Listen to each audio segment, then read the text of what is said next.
Good news sa mga taga-Olango Island, hayan din na masinati ang taas nga mga oras nga brownout sa isla, human hingpit ng naayo sa MECO ang nagubang component sa ilang generator.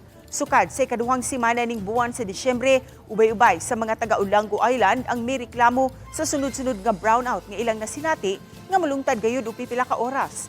Gani si Mandawi City Lone District Board Member Malcolm Sanchez sa iyang social media page, nagpost sa nasinati nilang brownout sa Suba, Sabang, Olango Island sa miaging simana.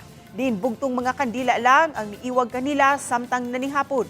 Matod sa Senior Vice President ug General Manager sa MECO nga si Engineer Gilbert Pagobo, naguba ang usa ka component sa generator sa MECO sa Olango Island. Ukay di kini sagad maguba, wa kini malakip sa kanunay nga inventory o gikinahanglang adto pa sa nasod sa Belgium mapalit. Hinuon hingpit na kining naayo ug nabalik na sa normal ang supply sa kuryente sa isla. Happy to share nga atong power sub sa Olango is now normal. Ang usa ka dakong engine, ang parts coming from Belgium abot na, so it was repaired already and everything is normal, God willing, until the Christmas and to the New Year will be in full power and full capacity in Olango.